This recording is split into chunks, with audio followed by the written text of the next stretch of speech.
નમસ્કાર દર્શક મિત્રો, હું વિવેક કલોલા આપ સર્વેની YouTube ચેનલમાં હાર્દિક સ્વાગત કરું છું. મિત્રો 120 ગોલ્ડન રૂલ્સ ઓફ ઇંગ્લિશ ગ્રામરની જે આપણી સિરીઝ ચાલી રહી છે તેની અંદર આજે આપણે રૂલ નંબર 77 શીખીશું.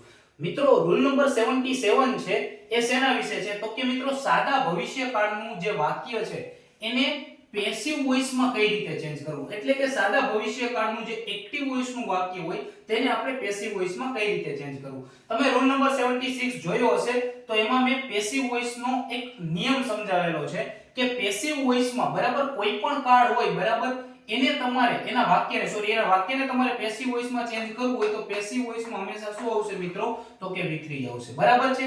ક્યારે આવશે મિત્રો તો કે જે તે કાળના હેલ્પિંગ વર્બ એટલે કે ટુ બી ના રૂપ પછી V3 આવશે. ક્લિયર છે મિત્રો? બરાબર છે.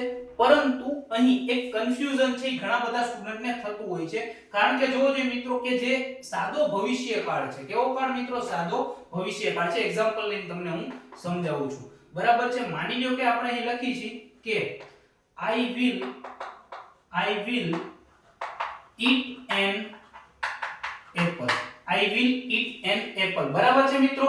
આની અંદર કર્તા, ક્રિયાપદ અને અધર વર્ડ્સ બરાબર છે, ત્રણેય વસ્તુ છે, એટલે કે કર્તા, ક્રિયાપદ અને કર્મ ત્રણેય વસ્તુ છે. એટલે આ વાક્ય છે આપણે એક્ટિવ વોઇસ નું વાક્ય થયું. બરાબર છે. I will eat an apple. તો મિત્રો પેસિવ વોઇસ છે બરાબર, એનો નિયમ શું છે કે કોઈ પણ એક્ટિવ વોઇસ ના વાક્યને તમે પેસિવ વોઇસ માં ચેન્જ કરો તો જે તે કાળના ટુ બી ના રૂપ પછી V3 આવે. બરાબર છે મિત્રો? અને કર્તા અને કર્મની છે અદલા બદલી થાય. તો અહીં આપણો કર્તા છે આ કહેવાય, અહીં આપણું કર્મ છે એન એપલ કહેવાય, અહીં આપણું વર્બ છે ઈટ કહેવાય અને ટુ બી નું રૂપ બરાબર છે ભવિષ્યકાળમાં તો will જ આવે.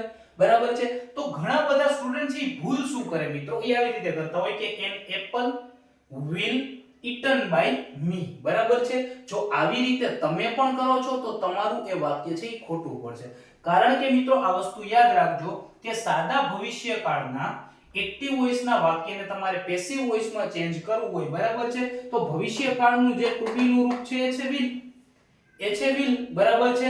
તો પેસિવ વોઇસમાં આ એક્ટિવ વોઇસમાં આવે. બરાબર છે મિત્રો? પેસિવ વોઇસમાં શું થાય મિત્રો તો કે will be આવશે. શું આવશે મિત્રો? will be આવશે. તો આનું પેસિવ વોઇસ કેવી રીતે થશે મિત્રો તો કે કર્મ છે એ પહેલા આવી જાય, એટલે કે an apple પછી આવે ટુ બી નું રૂપ, પછી આવે ટુ બી નું રૂપ will, પણ પછી ભવિષ્યકાળ છે એટલા માટે આવશે be. કેવો ભવિષ્યકાળ? સાદા ભવિષ્યકાળ. તો apple will be, આનું V3 શું થાય મિત્રો તો કે eaten. બરાબર છે. by I છે એનું શું થઈ જાય મિત્રો? me થઈ જાય. આ થાય પેસિવ વોઇસ નું વાક્ય.